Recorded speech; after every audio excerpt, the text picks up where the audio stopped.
வணக்கம். மதிமுகம் செய்திகள். இன்றைய முக்கிய நிகழ்வுகளை பார்ப்பதற்கு முன்பாக தலைப்பு செய்திகளை பார்க்கலாம். அண்ணல் அம்பேத்கர் எனும் பேரொளியின் வெளிச்சத்தில் தொடர்ந்து முன்னேறுவோம். அம்பேத்கரின் நினைவு நாளை ஒட்டி முதலமைச்சர் மு.க.ஸ்டாலின் பதிவு. சட்டமேதை அண்ணல் அம்பேத்கரின் 69வது நினைவு தினம் அனுசரிப்பு. கோயம்பேட்டில் உள்ள அவரது திரு உருவ சிலைக்கு மாலை அணிவித்து மரியாதை செலுத்தினார் மதிமுக பொதுச் செயலாளர் வைகோ. டிட்வா புயலால் பாதிக்கப்பட்ட இலங்கைக்கு தமிழக அரசு சார்பில் நிவாரணப் பொருட்கள் அனுப்பி வைப்பு. கொடியசைத்து அனுப்பி வைத்தார் முதலமைச்சர் மு.க.ஸ்டாலின். இண்டிகோ பிரச்சனை மத்திய அரசின் ஏகபோக மாடலின் விலை. மக்களவை எதிர்க்கட்சித் தலைவர் ராகுல் காந்தி குற்றச்சாட்டு. தமிழகத்தில் இன்று முதல் டிசம்பர் 11ஆம் தேதி வரை மழைக்கு வாய்ப்பு. வானிலை ஆய்வு மையம் தகவல். கனமழை மற்றும் வெள்ளத்தால் பாதிக்கப்பட்ட இலங்கை மக்களுக்கு 950 டன் நிவாரணப் பொருட்களை முதலமைச்சர் மு.க.ஸ்டாலின் அனுப்பி வைத்தார். இலங்கையில் டிட்வா புயல் ஏற்படுத்திய பேரழிவால் 14 லட்சத்துக்கும் அதிகமான மக்கள் பாதிக்கப்பட்டுள்ளனர். இலங்கையில் சிக்கி தவித்த 300க்கும் மேற்பட்ட இந்தியர்கள் விமானப்படை மூலம் பத்திரமாக மீட்கப்பட்டு தாயகம் அழைத்து வந்தனர். இந்நிலையில் இலங்கை மக்கள் இந்த துயரில் இருந்து மீண்டு வரும் வகையில் தமிழக அரசு துணை நிற்கும் என முதலமைச்சர் மு.க.ஸ்டாலின் கூறியிருந்தார். அந்த வகையில் இலங்கை மக்களுக்கு தமிழக அரசு சார்பில் சென்னை மற்றும் தூத்துக்குடி துறைமுகங்களில் இருந்து கப்பல் மூலம் 950 டன் நிவாரணப் பொருட்கள் அனுப்பி வைக்கப்பட்டது. இந்நிலையில் சென்னை துறைமுகத்தில் இருந்து நிவாரணப் பொருட்களை சுமந்து செல்லும் கப்பலை முதலமைச்சர் மு.க.ஸ்டாலின் கொடியசைத்து அனுப்பி வைத்தார். சென்னையில் இருந்து அனுப்பி வைக்கப்பட்ட நிவாரணப் பொருட்களில் 10,000 போர்வை, 10,000 துண்டு, 5,000 வேஷ்டி, 5,000 சேலை, 1000 தார்பாலின், 650 டன் பருப்பு, சர்க்கரை, பால் பவுடர் உள்ளிட்டவை இடம்பெற்றுள்ளது. தூத்துக்குடியில் இருந்து 300 டன் பருப்பு மற்றும் சர்க்கரை ஆகியவை அனுப்பி வைக்கப்பட்டது. இண்டிகோ பிரச்சனை மத்திய அரசின் ஏகபோக மாடலின் விலை என மக்களவை எதிர்க்கட்சித் தலைவர் ராகுல் காந்தி விமர்சித்துள்ளார். விமான பணி நேர வரம்பு தொடர்பான பிரச்சனையால் இண்டிகோ விமான நிறுவனத்தின் சேவைகள் நாடு முழுவதும் பாதிக்கப்பட்டுள்ளன. நேற்று 550க்கும் மேற்பட்ட விமானங்கள் ரத்து செய்யப்பட்ட நிலையில் இன்றும் 400 விமானங்கள் ரத்து செய்யப்பட்டுள்ளது. இதனால் நூற்றுக்கணக்கான பயணிகள் பாதிக்கப்பட்டுள்ளனர். இந்த விவகாரம் தொடர்பாக மக்களவை எதிர்க்கட்சித் தலைவர் ராகுல் காந்தி மத்திய அரசை குற்றம் சாட்டியுள்ளார். இது தொடர்பாக ராகுல் காந்தி வெளியிட்டுள்ள எக்ஸ் தள பதிவில், இண்டிகோ பிரச்சனை மத்திய அரசின் ஏகபோக மாடலின் விலை எனவும் அரசின் தவறுக்கு தாமதம், ரத்து, உதவியின்மை என மீண்டும் ஒரு முறை சாதாரண இந்தியர்கள் தான் விலை கொடுத்துள்ளனர் எனவும் சாடியுள்ளார். ஒவ்வொரு துறையிலும் மேட்ச் பிக்சிங், ஏகபோகங்கள் இல்லாமல் நேர்மையான போட்டிக்கு இந்தியா தகுதியானது என குறிப்பிட்டுள்ள அவர், இந்தியாவில் பல துறைகளில் ஏகபோகங்களுக்கு அரசு துணை புரிவதை சுட்டிக்காட்டி கடந்த ஆண்டு அவர் எழுதியிருந்த கட்டுரை ஒன்றையும் பதிவிட்டுள்ளார். டெல்லியில் உள்ள அண்ணல் அம்பேத்கரின் நினைவிடத்தில் குடியரசுத் தலைவர் திரௌபதி முர்மு, பிரதமர் நரேந்திர மோடி உள்ளிட்டோர் நேரில் அஞ்சலி செலுத்தினர். சட்டமேதை அண்ணல் அம்பேத்கரின் 69வது நினைவு தினம் இன்று அனுசரிக்கப்படுகிறது. அதனை முன்னிட்டு டெல்லியில் உள்ள அண்ணல் அம்பேத்கரின் நினைவிடத்தில் குடியரசுத் தலைவர் திரௌபதி முர்மு மலர்தூவி மரியாதை செலுத்தினார். அதேபோல் துணை குடியரசுத் தலைவர் சி.பி. ராதாகிருஷ்ணன், பிரதமர் மோடி உள்ளிட்ட தலைவர்கள் மலர்தூவி மரியாதை செலுத்தினர். சட்டமேதை அண்ணல் அம்பேத்கரின் நினைவு தினத்தை முன்னிட்டு சென்னை கோயம்பேட்டில் உள்ள அவரது திரு உருவ சிலைக்கு மதிமுக பொதுச் செயலாளர் வைகோ மாலை அணிவித்து மரியாதை செலுத்தினார். சட்டமேதை அண்ணல் அம்பேத்கரின் 69வது நினைவு தினம் இன்று அனுசரிக்கப்படுகிறது. இதனை முன்னிட்டு மறுமலர்ச்சி திராவிட முன்னேற்ற கழகத்தின் சார்பில் சென்னை கோயம்பேட்டில் உள்ள அவரது சிலைக்கு மாலை அணிவித்து வீர வணக்கம் செலுத்தும் நிகழ்ச்சி நடைபெற்றது. இந்த நிகழ்ச்சியில் மதிமுக பொதுச் செயலாளர் வைகோ கலந்து கொண்டு அம்பேத்கரின் திரு உருவ சிலைக்கு மாலை அணிவித்து மரியாதை செலுத்தினார். இதில் மதிமுக கட்சி நிர்வாகிகள் பலர் கலந்து கொண்டு அம்பேத்கரின் சிலைக்கு மாலை அணிவித்து மரியாதை செலுத்தினர். தொடர்ந்து அண்ணல் அம்பேத்கரின் புகழ் குறித்து முழக்கங்கள் எழுப்பினர்.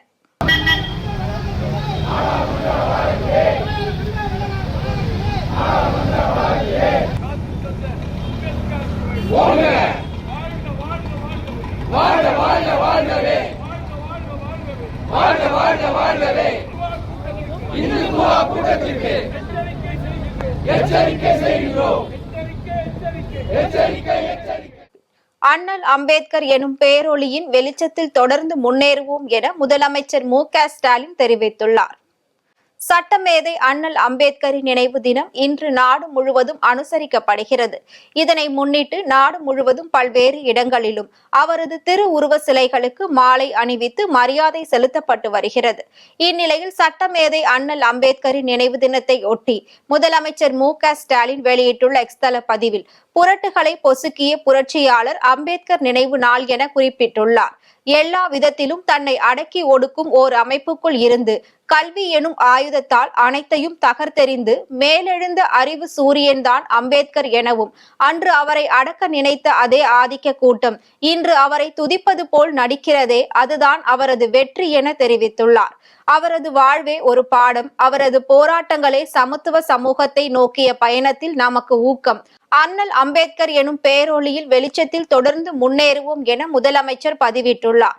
அதேபோல் அதிமுக பொதுச் செயலாளர் எடப்பாடி பழனிசாமி வெளியிட்டுள்ள எக்ஸ் தள பதிவில் சமத்துவத்தை சட்டங்களில் மட்டுமல்ல மனிதர்களின் உள்ளத்திலும் நிலைநிறுத்த வேண்டும் என அயராது பாடுபட்ட சிந்தனையாளர் என தெரிவித்துள்ளார். ஒடுக்கப்பட்ட மக்களின் உரிமைக்காகவும் சமத்துவத்திற்காகவும் சமூக நல்லிணக்கத்திற்காகவும் சமரசமின்றி தன் இறுதி மூச்சு உள்ளவரை போராடிய புரட்சியாளர் டாக்டர் அம்பேத்கர் அவர்களின் நினைவு நாளில் அவர்தம் பெரும் புகழை போற்றி வணங்குகிறேன் என பதிவிட்டுள்ளார். இலங்கையில் டிட்வா புயல் காரணமாக உயிரிழந்தோரின் எண்ணிக்கை 607ஆக அதிகரித்துள்ளது. இலங்கையில் கடந்த 10 நாட்களுக்கும் மேலாக கனமழை பெய்து வரும் நிலையில் அங்குள்ள ஆறுகளில் வெள்ளம் கரைபுரண்டு ஓடுகிறது. இதன் காரணமாக பல நகரங்கள் வெள்ளக்காடாக மாறியுள்ளது. இதனை அடுத்து அங்கு பயங்கர நிலச்சரிவும் ஏற்பட்ட நிலையில் ஏராளமான வீடுகள் இடிந்து தரைமட்டமாகின. மேலும் பலர் உயிருடன் மண்ணில் புதைந்துள்ளனர். இது குறித்த தகவலின் பேரில் அங்கு விரைந்த மீட்பு படையினர் மாயமானவர்களை தேடும் பணியில் ஈடுபட்டு வருகின்றனர். இந்நிலையில் வெள்ளப்பெருக்கு மற்றும் நிலச்சரிவில் சிக்கி இதுவரை உயிரிழந்தவர்களின் எண்ணிக்கை 607ஆக உயர்ந்துள்ளது. மேலும் 214 பேரை காணவில்லை என இலங்கை பேரிடர் மேலாண் மையம் தெரிவித்துள்ளது. புயல் பாதிப்பு மற்றும் மழை நிலச்சரிவு வெள்ளப்பெருக்கால் பாதிக்கப்பட்டுள்ள இலங்கை வாசிகளுக்கு இந்தியா சார்பில் ஆபரேஷன் சாகர் பந்து மூலம் நிவாரணப் பொருட்கள் வழங்கப்பட்டு வருகிறது. இந்நிலையில் பேரிடரில் அதிகம் பாதிக்கப்பட்ட மத்திய மலைத்தொடர் பகுதியில் மீண்டும் கனமழை பெய்து வருவதால் அங்கு நிலச்சரிவு ஏற்படும் அபாயம் உள்ளதாக தேசிய கட்டுமான ஆராய்ச்சி அமைப்பு எச்சரிக்கை விடுத்துள்ளது.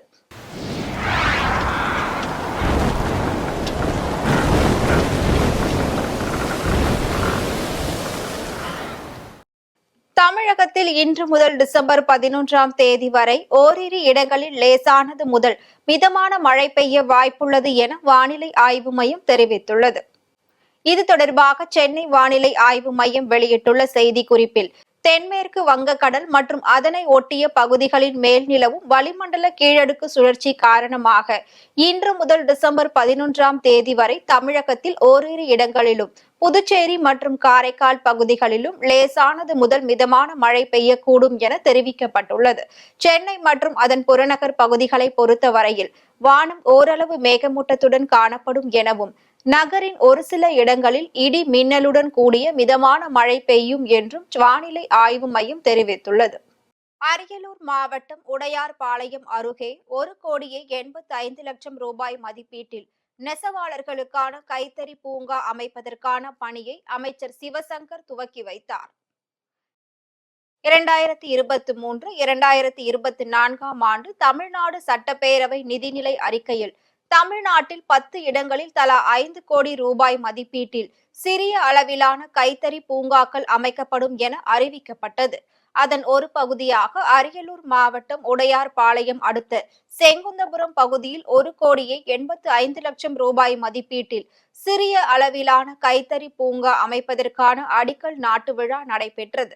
இந்நிகழ்ச்சியில் தமிழ்நாடு போக்குவரத்து மற்றும் மின்சாரத்துறை அமைச்சர் எஸ். சிவசங்கர் கலந்து கொண்டு கைத்தறி பூங்கா அமைப்பதற்கான பணிகளை அடிக்கல் நாட்டி துவக்கி வைத்தார். இந்நிகழ்ச்சியில் ஜெயங்கொண்டம் சட்டமன்ற உறுப்பினர் கண்ணன், அரியலூர் மாவட்ட ஆட்சியர் ரத்தினசாமி, அரசு அலுவலர்கள் மற்றும் ஏராளமான கைத்தறி தொழிலாளர்கள் கலந்து கொண்டனர்.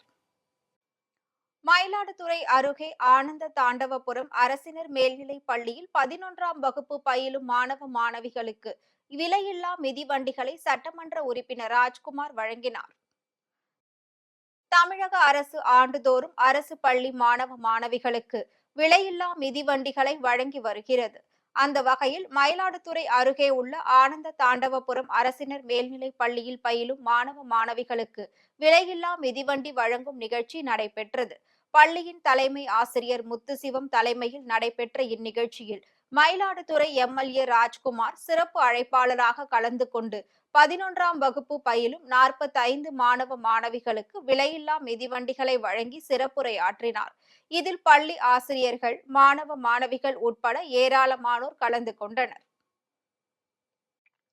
திருவள்ளூர் மாவட்டம் பழவேற்காட்டில் வழி தவறி வந்த புள்ளிமானை பொதுமக்கள் மீட்டு வனத்துறையினரிடம் ஒப்படைத்தனர். திருவள்ளூர் மாவட்டம் பழவேற்காட்டில் டிட்வா புயல் காரணமாக பலத்த காற்றுடன் கூடிய கனமழை கொட்டி தீர்த்தது. இதனால் பொதுமக்கள் பெரிதும் அவதி அடைந்தனர். இதேபோல் விலங்குகளும் பறவைகளும் பெரிதும் பாதிக்கப்பட்டன.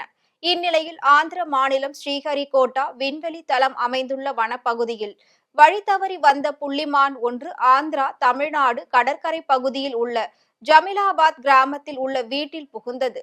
வீட்டின் உரிமையாளர்கள் கொடுத்த தகவலின் பேரில் வனத்துறையினர் புள்ளிமானை மீட்டு மீண்டும் வனப்பகுதியில் விட்டனர். வழக்கறிஞர்களை பாதுகாத்துக் கொள்ள பாதுகாப்பு ஆயுதம் வழங்க வேண்டும் என பொன்னேரியில் நடைபெற்ற ஆர்ப்பாட்டத்தில் வழக்கறிஞர்கள் வலியுறுத்தியுள்ளனர்.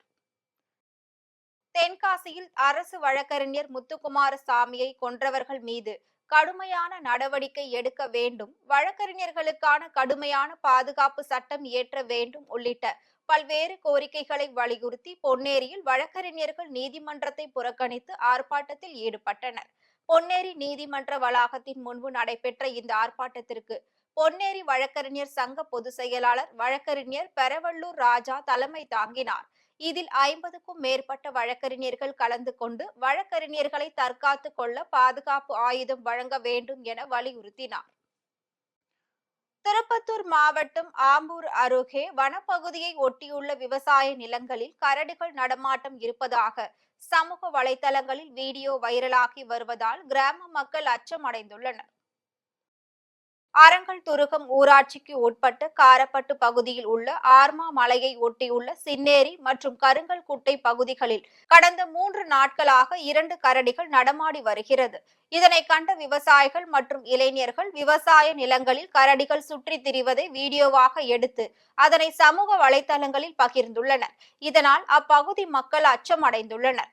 இது குறித்து தகவல் அறிந்து வந்த வனத்துறையினர் வனப்பகுதியை ஒட்டியுள்ள விவசாய நிலங்கள் மற்றும் காப்புக்காடு பகுதிகளில் பாதுகாப்பு பணியில் ஈடுபட்டு கரடிகளின் நடமாட்டத்தை கண்காணித்து வருகின்றனர். மேலும் ஆடு மாடுகள் மேய்க்க செல்லும் பொதுமக்கள் வனப்பகுதிகளுக்குள் செல்ல வேண்டாம் எனவும் வனத்துறையினர் அறிவுறுத்தி வருகின்றனர்.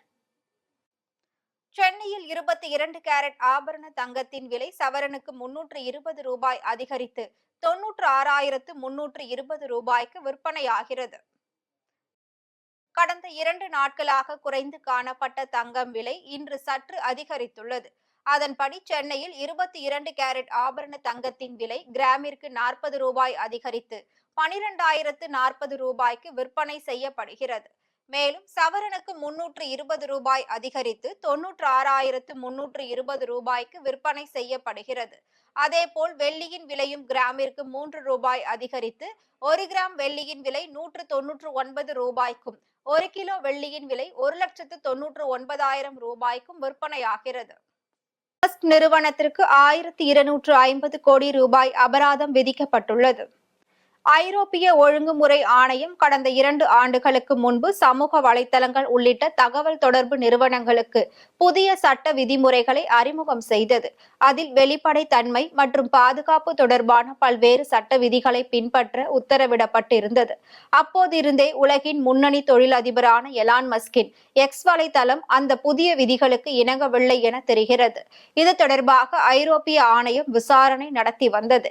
இந்நிலையில் விதிகளுக்கு இணங்க மறுத்த எக்ஸ் வலைதளம் மீது நடவடிக்கை எடுக்கப்பட்டுள்ளதாகவும் அந்த நிறுவனத்திற்கு இந்திய மதிப்பில் 1,259 கோடி ரூபாய் அபராதம் விதிக்கப்படுகிறது எனவும் ஐரோப்பிய ஆணையம் அறிவித்துள்ளது. சில இடங்களில் பாதுகாப்பு குறைபாடான ஏமாற்றும் வடிவமைப்புகள் இருப்பதாகவும் ஆய்வாளர்களுக்கு தேவையான தரவுகளை தர மறுப்பது உள்ளிட்ட காரணங்களால் இந்த நடவடிக்கை எடுக்கப்பட்டு இருப்பதாகவும் கூறப்பட்டுள்ளது. மீண்டும் தலைப்பு செய்திகள். அண்ணல் அம்பேத்கர் எனும் பேரொளியின் வெளிச்சத்தில் தொடர்ந்து முன்னேறுவோம். அம்பேத்கரின் நினைவு நாளை ஒட்டி முதலமைச்சர் மு.க.ஸ்டாலின் பதிவு. சட்டமேதை அண்ணல் அம்பேத்கரின் 69வது நினைவு தினம் அனுசரிப்பு. கோயம்பேட்டில் உள்ள அவரது திரு உருவ சிலைக்கு மாலை அணிவித்து மரியாதை செலுத்தினார் மதிமுக பொதுச் செயலாளர் வைகோ. டிட்வா புயலால் பாதிக்கப்பட்ட இலங்கைக்கு தமிழக அரசு சார்பில் நிவாரணப் பொருட்கள் அனுப்பி வைப்பு. கொடியசைத்து அனுப்பி வைத்தார் முதலமைச்சர் மு.க.ஸ்டாலின். இண்டிகோ பிரச்சனை மத்திய அரசின் ஏகபோக மாடலின் விலை. மக்களவை எதிர்க்கட்சித் தலைவர் ராகுல் காந்தி குற்றச்சாட்டு. தமிழகத்தில் இன்று முதல் டிசம்பர் 11ஆம் தேதி வரை மழைக்கு வாய்ப்பு. வானிலை ஆய்வு மையம் தகவல். இத்துடன் செய்திகள் நிறைவடைந்தன. மீண்டும் செய்திகள் இரவு 8 மணிக்கு. மேலும் செய்திகளை தெரிந்து கொள்ள மதிமுகம் பிரைம் யூடியூப் தளத்தில் இணைந்திருங்கள்.